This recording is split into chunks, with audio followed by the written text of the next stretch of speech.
नमस्कार बंधुरा आपनारा देखছেন মনের মতন রান্না। আমি আজকে আবারও একটা রেসিপি নিয়ে চলে এসেছি আপনাদের কাছে।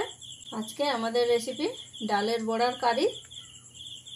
তো বন্ধুরা আমি এই রেসিপিটা কিভাবে বানিয়েছি আপনারা প্রথম থেকে শেষ পর্যন্ত ভিডিওটা দেখতে থাকুন। এই রেসিপিটা দিয়ে কিন্তু বন্ধুরা গরম গরম ভাতের সাথে খেতে খুবই ভালো লাগে। তাই আপনাদের কাছে অনুরোধ রইল এই রেসিপিটা একবার হলেও বাড়িতে বানিয়ে দেখবেন, খুবই ভালো লাগে।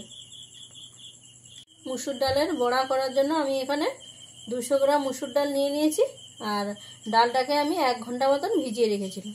ডালটাকে এবারে জল থেকে ছেঁকে নিয়ে আমি মিক্সিং জারে দিয়ে বেটে নেবো ভালো করে। ডালটাকে খুব ভালো করে বেটে নিয়ে চলে এসেছি। এবারে এর মধ্যে কয়েকটা মশলা আমি দিয়ে দেবো। প্রথমে দিলাম কাঁচা লঙ্কার কুচি 2 চামচ, আর দিচ্ছি হাফ চামচ আদা রসুন বাটা, দিচ্ছি হাফ চামচ জিরে আর ধনে বাটা, লবণ দিলাম পরিমাণ মতন, হলুদ দিলাম পরিমাণ মতন, সাথে দিলাম 1 পিস ডিম দিয়ে এবার সবকিছুকে খুব ভালো করে মিশিয়ে নিতে হবে।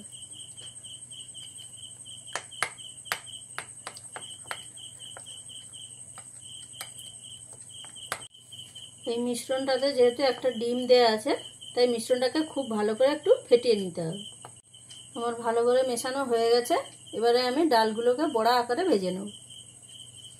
কড়াইতে সাদা তেল দিয়ে আমি আগে থেকে গরম করতে বসিয়ে দিয়েছিলাম।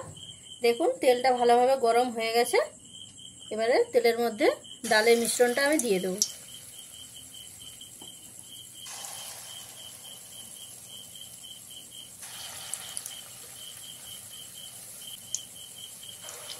আপনারা যখন ডালটাকে বাটবেন জল কিন্তু দেবেন না, জল ছাড়াই বেটে নেবেন।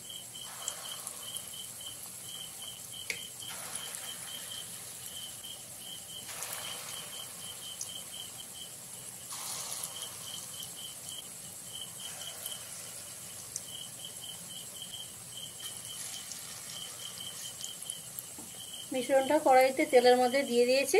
এবার কিছু সময় আমি ভেজে নেব। বড়াগুলোকে কিছু সময় আমি ভেজে নিয়েছি। একটা সাইড ভাজা হয়ে গেছে। এবারে উল্টে দিয়ে অপর সাইডটা ভেজে নেব।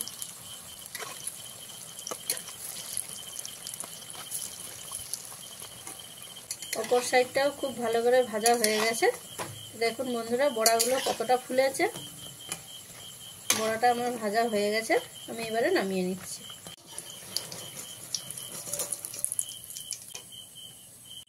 এইভাবে বাকি বড়াগুলো আমি ভেজে নেব।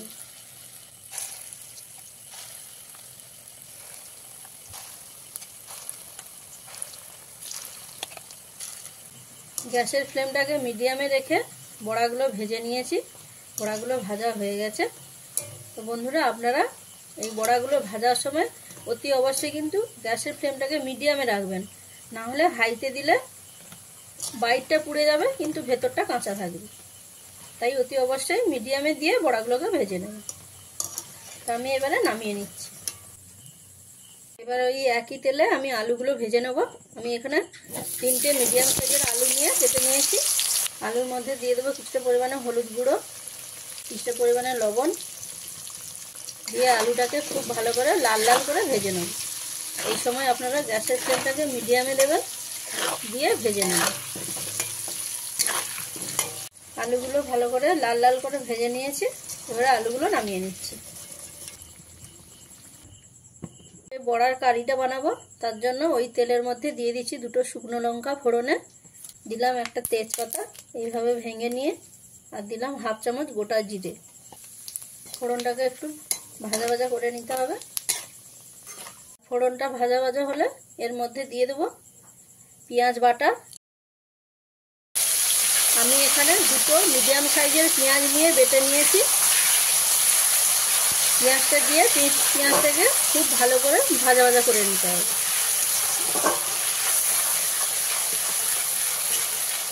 যতক্ষণ না পেঁয়াজের কাঁচা গন্ধটা যাচ্ছে ততক্ষণ পেঁয়াজটাকে খুব ভালো করে ভেজে নিতে হবে। আমি এখানে পেঁয়াজ বেটে ব্যবহার করেছি, আপনারা চাইলে কুচনো পেঁয়াজও দিতে পারেন। পেঁয়াজ বাটাটা দিয়ে ভালো করে ভাজা করে নিয়েছি।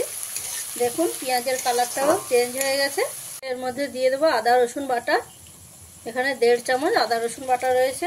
রসুন বাটাটা দিয়েও 2 থেকে 3 মিনিট ভালো করে মশলার সঙ্গে ভেজে নিতে হবে।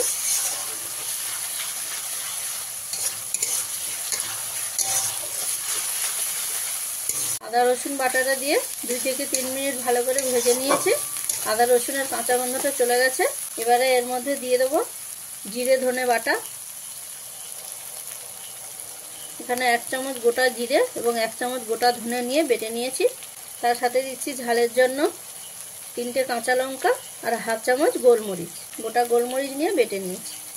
তারই সাথে দিয়ে দেবো 1 চামচ হলুদের গুঁড়ো, দিয়ে দেবো 1/2 চামচ কাশ্মীরি লঙ্কার গুঁড়ো দিয়ে এবার মশলাটাকে খুব ভালো করে মিশিয়ে নিয়ে ভেজে নিতে হবে।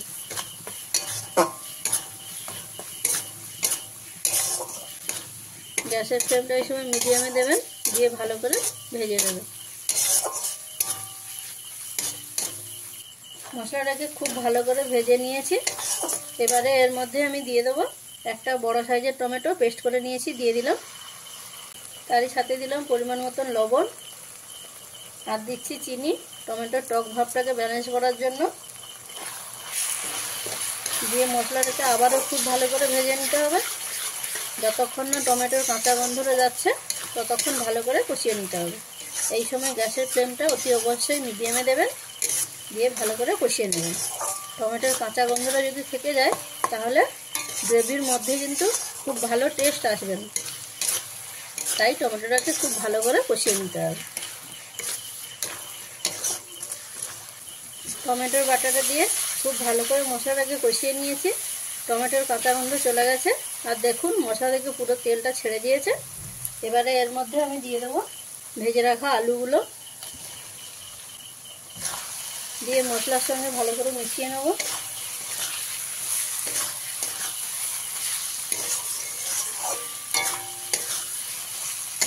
আলু আর মশলাটাকে খুব ভালো করে মেশানো হয়ে গেছে। এবারে এর মধ্যে আমি দিয়ে দেবো জল। আপনারা এখানে যে যেরকম গ্রেভি খাবেন সেই অনুপাতে জলটা দিয়ে নেবেন।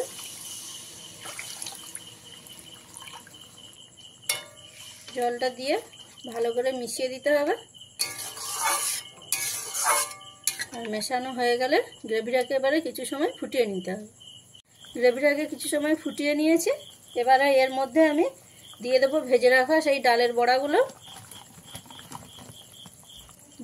দিয়ে গ্রেভির মধ্যে একটু ভালো করে মিশিয়ে দেবো। আর মিশিয়ে নিয়ে 2 থেকে 3 মিনিট আমি ভালো করে ফুটিয়ে নেব। বন্ধুরা, এই ডালের বড়ার কারি আপনারা অনেকে অনেক রকমভাবে বানিয়ে খেয়ে দেখেছেন। এইভাবে একবার বানিয়ে দেখুন, আশা করি সবারই খুবই ভালো লাগবে। তাই অনুরোধ রইল এইভাবে একবার বাড়িতে বানিয়ে খাবেন। অল্প কিছু সময় ভালো করে আমি ডালের বড়াগুলো দিয়ে ফুটিয়ে নিয়েছি গ্রেভিটাকে। তো এবারে শেষ পর্যায়ে এর মধ্যে দিয়ে দেবো গোটা গরম মশলা। আমি এখানে বেটে নিয়েছি, দিয়ে দিলাম। আপনারা চাইলে এখানে গুঁড়ো গরম মশলাও ব্যবহার করতে পারেন। গরম মশলাটা দিয়ে আমি 1 থেকে 1.5 মিনিট ভালো করে ফুটিয়ে নেব।